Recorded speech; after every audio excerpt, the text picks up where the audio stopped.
Hare Krishna. Today we have to look at the chapter 2, verse number 24, 22. We have already done in the previous verses, no, about how the Jiva is birthless, being the image of the birthless, infinite, supreme being. And how even though he obtains bodies, the bodies die or the bodies decay, but not the soul. The soul is eternal. And the reason they gave was that the eternal soul is the reflection of the infinite eternal being. And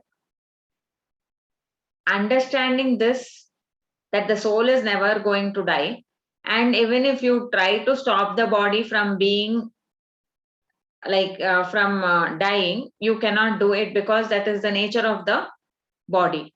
So accept as it is and you can proceed from there to start fighting and do your duty, he said. Whatever you are doing is you are trying to stop the people who are engaging themselves in adharma.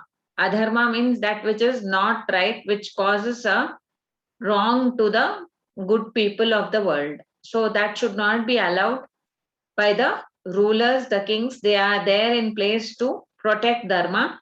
So you must engage in the war, is what Krishna told Arjuna. However many reasons Arjuna had given during his time, that is in the first chapter, he gave him lots of reasons for not fighting. And among them, he was claiming that if he kills the people who are, if all the men and all the strong people who are supposed to take care of others, if they die, then what will happen to dharma, was a question that Arjuna said. But Krishna says that adharma, if it is existing, then it is going to cause even more harm than ever. So adharma should never be allowed to rule or reign in the country. So for that, what is your duty? You have to do it. He's telling him. Now he is giving, we saw that in the verse 19, he told him that a person is ignorant if he thinks that he can kill someone or that he is being killed. So in that we saw that kill someone does not mean kill only. It means any action. If a person thinks that he is doing the action independently, then he is ignorant. At the same time, if he thinks that he is killing someone, means he is killing the jiva. If he is thinking, that also is ignorant, because jiva cannot be killed, only the deha is um, changing for the jiva. I mean, the deha is decaying or passing away, whatever. Then he again reiterated that in 21 in a different way, which we said that was like a corollary, that a person who is wise, he said. There he said a person is ignorant if he does this. Now in 21, he said that a person who is wise will never think like that, he said. So that is what we saw in the last class. He said that when the jiva is said to be not destructible by any external forces, then how do you think that he can be killed by anyone? Is the question. So, if that is a wise person would not think like that, he said. How do you think, or who would think like that? He would not think. If you apply it to the Paramatma also, Paramatma is not destructible by external forces, and even his body is imperishable. So how do you think that anyone can think that they can kill him? So these two things we saw. Now we have to see the next thing that he talks about regarding the body and its nature. 22nd goes like this. Vasansi jirnani yata vihaya navani grinhati naroparani tata sharirani vihaya jirnan anyani samyati navani dehi. Vasamsi jirnani. Vasamsi means clothes. Jirna means to tear or wear away. I mean, they become old. Yata vihaya. So what happens when the clothes are torn or become old? Then the person discards them. Yata vihaya. Just as we abandon clothes that are torn or worn out. Navani grinhati naroparani. Navani, new ones are taken up. Grinhati means taken up. Naraha, the people of the world. Aparani, others. Means others means here other clothes. The men, the people of the world, when they find that their clothes are worn out, they choose new ones and they use them. Tata, so, sharirani, bodies. Vihaya, the same word is used, no? Vihaya means to be abandoned or thrown away. Jirnani, as they are worn out. Anyani, others. Samyati, obtains. Navani, new ones. Dehi. Dehi means the embodied soul. The soul which has the body. If the body becomes old and worn out, then it is discarded and new bodies are taken up as per the karma. That is, we have to add that. But he says new bodies are given to the soul as the old ones get worn out. So just he's saying, just as the man who casts off the worn out clothes and wears new ones, similarly the soul casts off the body and wears a new body. So the body is like a cloth, means what? Like a cloth which is covering the body. So the body is also a covering for the soul. That is what we have to understand.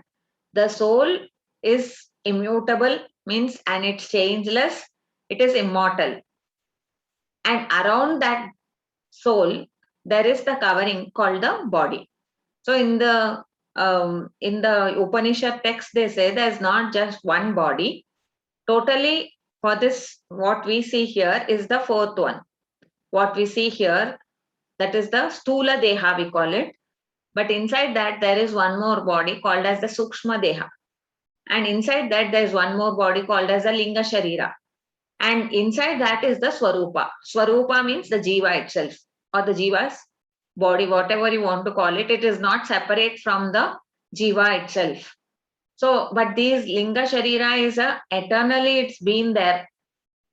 And it is the storage, it has the storage of all the thoughts, all the experiences and actions of the Jiva stored in that. And due to the ignorance of the Jiva, I mean, the ignorance is the part of the covering that is caused by the Linga Sharira, and that causes the Jiva not to know his own self, and also the infinite supreme being God. Both are not known to us. We don't even know who we are actually. We have this, that I've been born in this place, I'm so and so, and I have so many, whatever my acquaintances are, whatever my culture is, what I've been brought up as, that is what I am, we think. But I am not that. What am I? I don't know myself, because it is obscured for me. Through all these curtains of things that I think I am, I have to find myself out. Who am I? So he says that the Jiva is keeping, here the main point is that Jiva changes the body. So the body is not permanent and it is discarded and new bodies are taken up. So here what is the connection with what Krishna is trying to tell Arjuna? Arjuna's point of view is about his losing of Bhishma and Drona and his other known people whom he loves to associate with. So here he tells him that bodies by themselves, they are not permanent at all. So anyhow or the other, when it becomes old, it will be tossed out and new bodies will be taken. So what is the question of you to ask, that whether there is no thing like, if you are not going to fight the war, they are not going to lose their body. When their body is old and torn out, it will anyway be cast off. So there is no question of keeping that same body and being there permanently like that way. So in the sense that when dharma has to be maintained and the war has to be engaged in, he wants to explain to Arjuna that he cannot take a decision based on this thing, that Bhishmacharya will live permanently in that same body. Dronacharya will live and he'll be with me, because even your body is perishable, even their body is perishable, and new bodies will be taken up. So this is how this verse is told, that the transmigration of souls is happening. And just as they already told us that infancy is there, then childhood, then youth, then old age. So also you should not be worried about taking a new body, he told. Now he is telling that it's as simple as just throwing away the old cloth and wearing a new one. So the stage is like when it is in the human body, when it is in the body, that is the changes in the body, we don't perceive them from one day to another. We just see that the baby has grown into a young adult, or the young adult has grown into a middle aged person has grown old, but we really don't know exactly when it happened. So we don't even understand, we don't think or question about it. But whereas this, it comes to an abrupt end, and then it starts off as a new different form of what it was. We don't know its identity, and that may be the cause for concern. So future he will be handling about all those things, but right now he's telling to accept this fact that the body is perishable. Okay. So today's, I think this much is there in this lesson. I've already maybe repeated it more times, but it is a good thing because it's a concept which we need to get it into our minds. Hare Krishna.